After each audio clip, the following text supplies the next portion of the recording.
only pure thing in this world.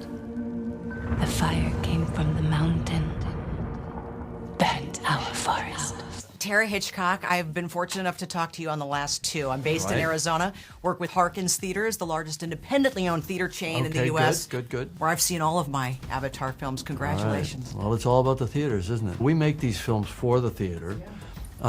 There's something of, I mean, look, you can watch it on home video for years, but that's not the point. The point is that unbroken, dedicated engagement when you're sitting in that seat and you don't have a remote in your hand and you can't stop it and you're going on this journey. That's, to me, that's a sacred thing. And 3D, I mean, you can't even top this. But this leads to my first question. How are you able to ever experience one of your films like we get to experience one of your films? You're you. It's a difficult, I think it's one of the most difficult things in filmmaking is to always try to be that fresh audience in every moment. So I'll be looking at a visual effects shot, and there's 3,500 visual effects shots in the movie. I'll be looking at a visual effects shot and I'll be thinking, what are fresh eyes taking from this image? And that informs every decision. Okay, when it just pops on the screen and I've never seen this shot before, where does my eye go?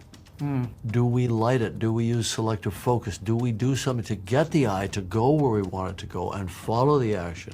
You know, it's a very hard thing. It's a discipline that I think is learned over time, but you've got to keep that audience fresh in the back of your mind as a filmmaker. What do I want? What you've never had. An equal. And there is so much to see visually, but there are also some new things and new people in this. Right. And Una, I don't want to steal the B word, which she is referred to in the film, but man, she's unbelievable. Yeah, she's pretty great. I mean, I always look at my films and think, what would the film have been without that particular actor? And there's a moment where I can't imagine anybody else in the part of the character that I've written, and I've handed it to that person, and they're just perfect, you know? And she creates this kind of dark, mesmerizing charisma, and you can't take your eyes off her. And it's a combination of, you know, tribute to the character designers that figured out the makeup and the look and the wardrobe and all that. Una looked at that and she figured out how to play her. I was terrified in casting that role that I'd make a mistake, and I was seeing a number of actresses, people that you'd know, names. Right.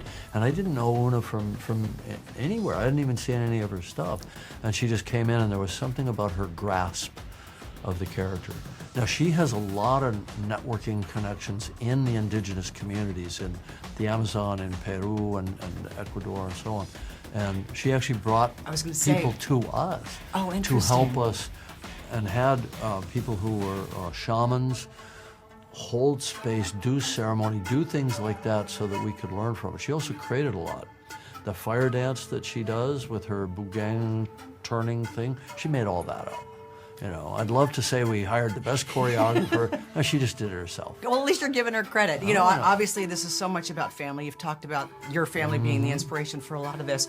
I'm curious, too, especially when Loak is now kind of the point of view. Right. Gosh, he just wants to make his dad proud. And I'm wondering, do you remember the first time you made your parents proud? I'm not sure I ever made my dad proud. Stop. I think there was a moment where he finally surrendered to the fact that I was going to be an artist and not an engineer. About the time I bought him a house.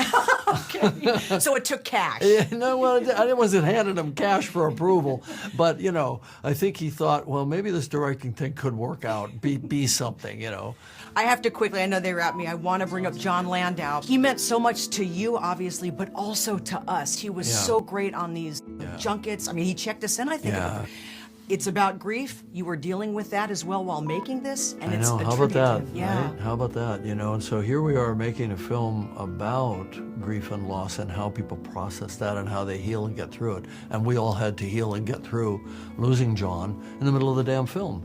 You know, and the way we did that was to, you know, cherish and honor the memory of him, but also by pulling together as a family behind the scenes to do a film, to finish the film in a way that he would have been proud of.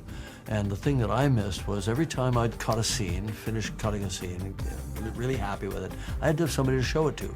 Well, that was John. Now I didn't have anybody to show the scene to. You know, I could talk about it with the other editors, but it's not the same as having somebody that will have an emotional reaction to the scene. Well, they say death ends a life, but it doesn't end a relationship. And I feel like that relationship is, with us too continues, thanks to you. He's still with us. This world goes much deeper than you imagine. I have to start with the movie-going experience. You have provided Harkins theaters, moviegoers, joy and scares for decades. But I feel like it's a blessing and a curse being you, because can you experience a film like this the same way we get to experience it? You were in it. I know, but I guess I'm always, like, I can't watch horror films. I know I'm in the business. Right. But I'm completely, susceptible. So I really do watch it like a movie. First time, you almost just can't believe what you're seeing.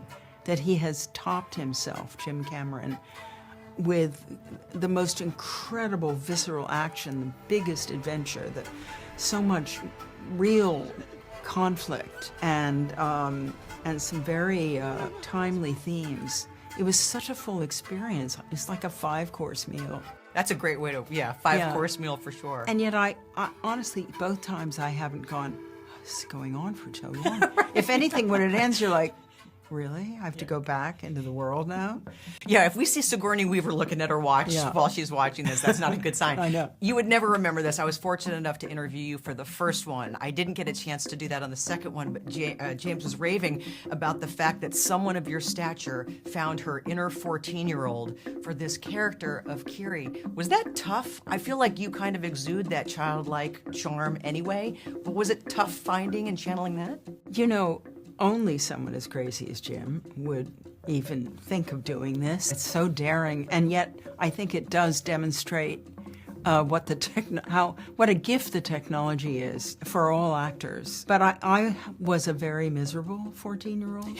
I was this tall when I was 11, so I was like, and so it gave me an opportunity to go back into that age when I had a lot of the same issues, I think, that Kiri has, which is a lot of confusion and feeling like she didn't have a home and, a kind of disengagement from the regular life. Kiri never wanted to be a good Na'vi person and be a warrior and make food, and she just wanted to be out in the forest. We all kind of come of age in this movie. We all are like not with the parents helping us and saving us, but we have to rely on each other. That whole concept of I see you, which I think is, everybody just wants to be seen and heard. Yes. And I know you've known Jim Cameron forever. Do you remember the first time he truly saw you? He saw me before he met me, because I think of what I'd done before. He sent me this script, or I guess Fox sent it to me. I was working on something else. I read the script, Ripley's on every page, and I think, gosh, why didn't they mention this? This is... And it was a brilliant script. As soon as I got back to the States, we wanted to meet, and his first question to me was, do you have any notes? I was like, no, dude. This is the perfect script, and so much structure, so much character, so much humor, so much action. I was just blown away, and I felt like the movie lived up to the script.